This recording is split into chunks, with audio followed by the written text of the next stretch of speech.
As shocking as it might be to believe, I didn't grow up as a gangbanger or a criminal. Well, aside from some cringy middle school photos, I did get to indulge in that lifestyle a little bit with 25 to life. All you haters, stop! Stop! Woo! Man, this beat is, 25 to life is one of those childhood games of mine that I sometimes feel like I'm the only one that remembers. Unlike my other reviews I've done, 25 to life isn't what I would call good. Still though, there's some charm to it and some reasons to still play it. Now what is 25 to life? Well, it's a third-person shooter released in 2006. I played it on the original Xbox, but it's also available on PS2 and PC. The basic rundown of the plot is that the character Freeze wants to get out of the crime life. Well, his friend Sean betrays him and takes his family. You also play as a cop trying to clean up crime. The plot, while simple, does get the job done effectively. There's 12 missions, which are all pretty short. You can beat the whole game in like 2 to 3 hours, which is nice. 25 to life might not be abundant in missions, however all the missions are very different and they each stand out on their own. The two most memorable missions for me were Mission 3, which involves a bank robbery, and Mission 10, which takes place during a prison riot.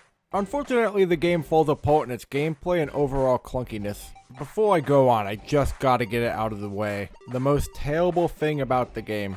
The loading times are awful. I'm talking minutes on end for each loading screen. Make sure you have YouTube videos to watch because you will be waiting a while. Also, I don't know if it's because my disc was a bit scratched or what, but I did get a good amount of freezing during the game.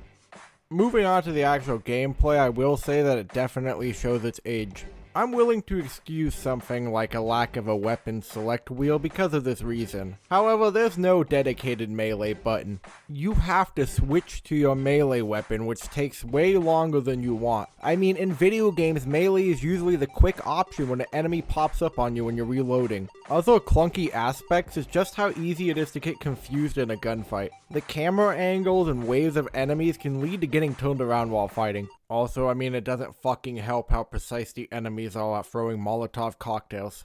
Seriously, the AI can be kinda dumb, but not when it comes to throwing, man. When it comes to throwing, you're dealing with a fucking AAA baseball team. The gameplay just feels clunky, yet somehow I can still have fun with it. Another aspect I'll touch on briefly, and I don't like doing this to old games, but goddamn are the cutscenes ugly. I mean, the character models are fucking nightmarish. Again though, look, I understand it's not fair. The game is old, and I mean hell, even a good game like Max Payne still looks fucking ugly as hell.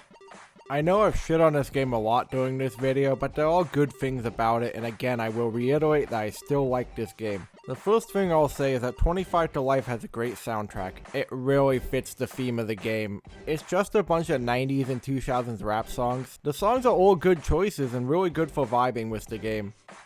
The other thing I enjoyed about the game is that it was fair. Look, I know this might seem like a weird point to make, but it was fair and I do appreciate that. The checkpoints didn't send you too far back and there's plenty of health packs around every corner. That is something I do really appreciate. If your game is going to be clunky, then don't fucking punish the player by sending them to the beginning of the level when they die. I mean, at the end of the day, time is valuable, and what's fun is fun. If you're going to send me back to the beginning of a level, I'm going to send the game back to the shelf.